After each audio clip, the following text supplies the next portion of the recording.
Hello and welcome to this video on budget. So previously we've been looking at the finances of our business, and in an earlier video we looked at sales forecasting, in which businesses try and predict the level of sales in the future.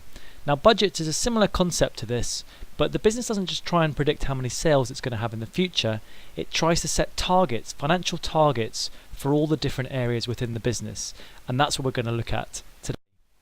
So our objectives in this video are to answer the following questions. First of all, why do businesses prepare budgets? What is the difference between historical and zero-based budgeting? And then lastly, how can a business use their budgets to improve their performance?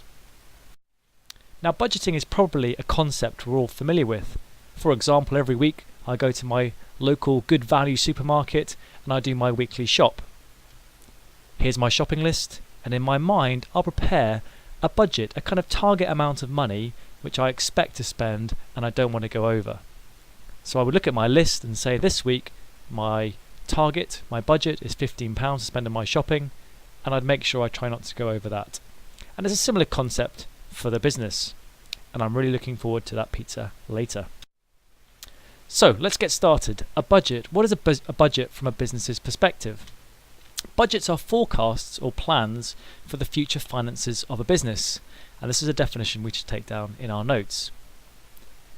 Normally they're shown in monetary terms, so a budget would be £10,000 to spend on supplies, but can also be in terms of number of units sold or other non-financial terms as well.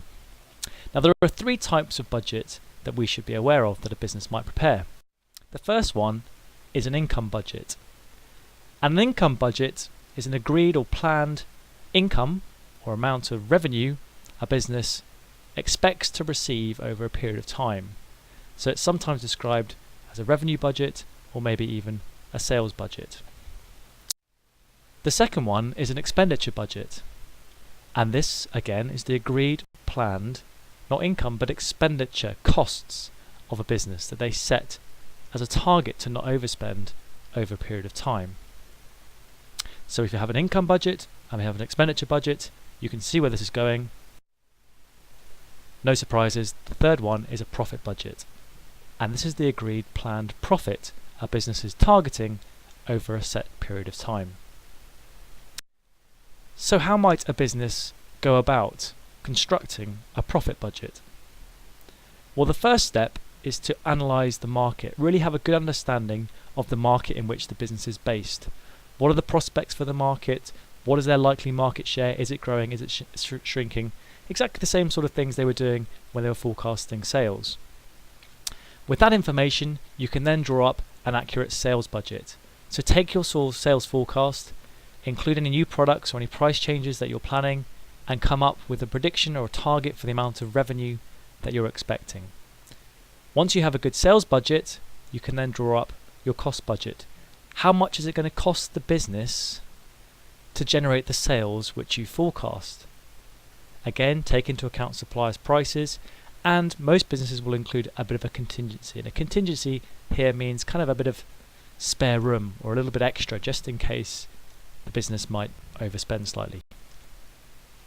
And once you have the sales budget, subtract the cost budget and you get the profit budget.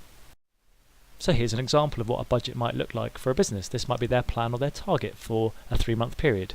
So in February, they're planning or targeting £6,000 in income.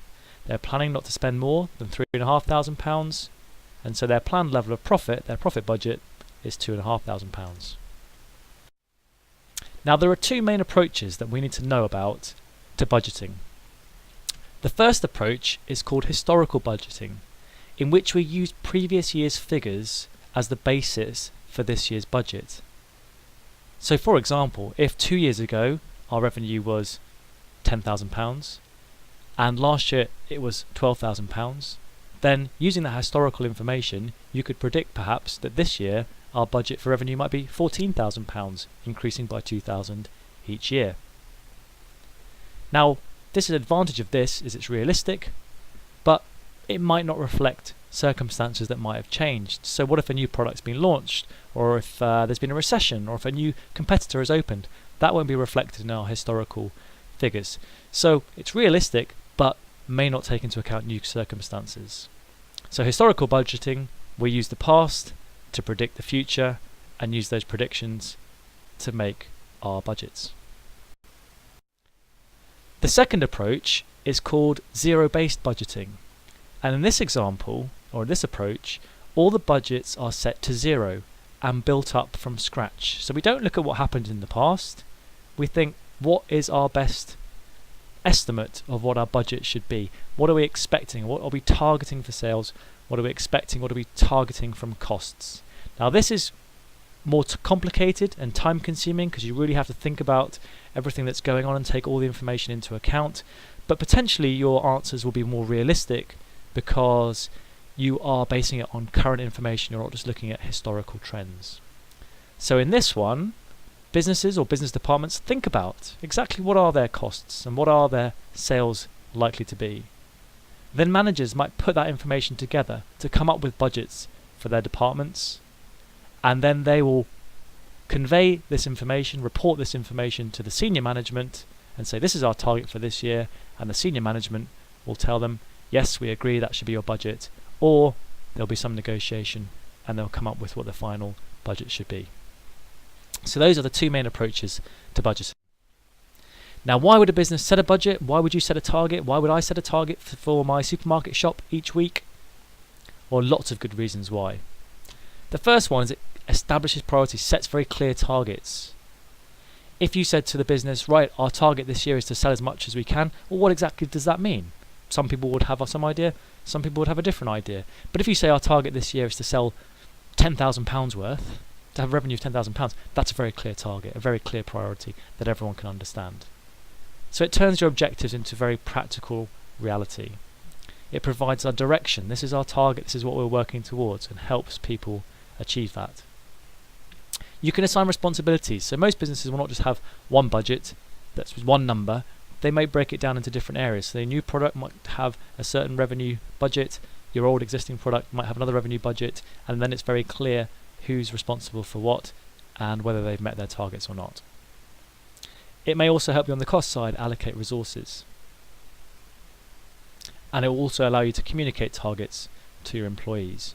It's very clear to understand that you shouldn't be overspending in this department if your expenditure budget is £5,000 and another department's budget is £7,000. It's very clear what your targets are within each department. It's a form of delegation. You give people responsibility. So here's your target. Go and have an income budget of £10,000, but you get that achieved however you like. So people might feel more kind of in control of their work. But ultimately, you're still setting that target and you're still monitoring that performance, so you haven't lost control completely. Staff might find it motivating. Here's your target, go and get it. It's very clear and they can see how they're getting on against that target.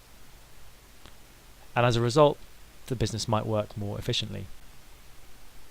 You can have a look at what you're expecting to achieve, which is useful, and you can monitor your performance against those expectations, against those targets, and take action if the performance isn't meeting your target. Ultimately, it allows you to try and control the income and expenditure, the revenue and costs of your business. Now, there may be some difficulties, as this man on the right hand side has experienced, with budgeting. First of all, it depends upon predictions and forecasts, and as we know, you cannot predict the future 100% accurately, so your budgets might not always be accurate, and that could be frustrating if you're not meeting your budgets. Some things change, costs might be changing, suppliers might want to renegotiate the cost they're charging you, and that would cause your budget to be inaccurate. Again, competitors, you just don't know what they're going to do. Some might close down, some might open new stores, some might bring out new products, and again, this would disrupt your budgeting. Now, budgeting, particularly zero-based budgeting, relies on managers to be able to put together budgets themselves, know their business, know what they're doing, and put it together. Now, if they lack experience further down the hierarchy, their budgets may not be very accurate. Also, there may be bias. There might be a temptation for workers to maybe set a slightly lower income budget that they think they can achieve and that will look good, maybe a slightly higher expenditure budget, so they've got a little bit more leeway on how much they spend, and so it might be slightly biased and not the best interest of the business. The last point there is it can take time and effort. which has an opportunity cost. All that time and effort building a budget, could it perhaps be better spent by just going out there and starting the business? Okay, so the next section we're going to look at is how can a business use budgets to monitor their performance? And we said that one of the main reasons why you set a budget is so you can monitor performance. And you can do that by comparing what actually happened to the budget. And any difference is known as a variance. So take this down in your notes, please. A variance is the difference between the budgeted amount and the actual amount. So if this was a profit budget, and this is what actually happened in terms of profit, the difference would be called the variance. So if our expenditure budget was £25,000 and we actually spent £27,000, we would have a variance of, you guessed it, £2,000. Now the business can analyse those variances, calculate the differences, and then try and interpret them. What can they learn from those differences to help the business perform better in future? So for example here, if the budget was £60,000 in terms of income and the actual income was £62,000, the variance would be £2,000, and so on and so on. So calculating these variances and thinking about these variances is an important role of the finance department. Now variances can be analysed as two types, adverse or favourable, and these are important definitions and concepts to get straight. So the first one is, what is an adverse variance? Well, an adverse variance is one that is kind of bad news for the business. Things haven't turned out as well as they might have hoped. So for example, if their expenditure is higher than budget, they've spent more than they planned, then this would be bad. If the income was lower than they planned, then this would also be bad. Profit was lower than planned, then that would be an adverse variance, i.e. not one the business would have desired.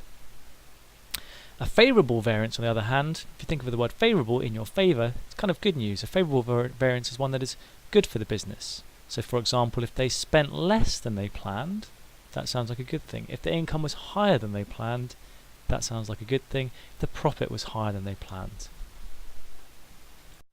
It's important to remember that an adverse or favourable variance could be higher or lower. The key is to look at, is it expenditure, is it income, or is it profit? So for example, expenditure higher than budget is adverse, but income lower than budget is adverse. So don't look at whether it's higher or lower, ask yourself, is it good news or bad news? Let's have a look at some examples down here. The income budget that we had before was £60,000, and what actually happened, the income was £62,000, so that variance was £2,000, but it's good news, actual income was higher than was planned, so that would be favourable.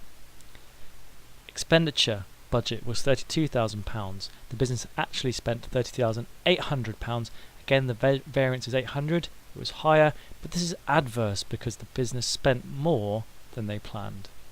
So the profit overall was 1,200 higher than planned, so that would be favourable. So let's have a look at some examples here. Here we can see a business with two products, their revenue and their costs, their profit. In this column here we have their budget, their planned, and in this column here we have their actual, what actually happened, and the variance is simply the difference between the two. This final column is analysed whether those variances are adverse or favourable. So for example, the standard product sales are 15,000 higher than budget, so this is a positive or favourable variance. The actual wages were higher than budget as well, £3,000, but this is an adverse variance because this is not good news. The business has spent more than they planned. The last thing is the profit variance overall was positive, £3,000, so this would be favourable. It was better than planned. And that's adverse and favourable variances. So what might cause a variance? What might cause a difference between what's planned and what actually happened? Well, the competitors' actions might impact it, or maybe something to do with suppliers where they've changed their prices, or general changes in the economy, or maybe it's a problem internally.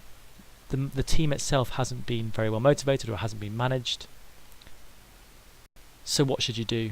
maybe the internal decision making hasn't been quite right. So these might be some causes of variances. So this is a variance, and the business is analysed whether they're favourable or adverse. Then they need to decide what to do. The business is now to decide how to respond. So they might consider a number of different things. Changing the budgets might be the simplest one. Maybe the budget just wasn't right. Maybe they need to train the staff better, or reward staff better, and motivate them. Maybe change suppliers, or reallocate their budgets to different departments. Or maybe they need to try a new marketing tactic to encourage more sales. Or maybe they need to review how many products they're offering. But the key is using the analysis. Can they identify where the problem is, and then think about what it is the business should do. So, in this video, we have looked at why do businesses prepare budgets. We've looked at the difference between historical and zero-based forecasting. And lastly, we've looked at what a business might do to improve their performance. They might use variance analysis and then use that analysis to inform future decision making.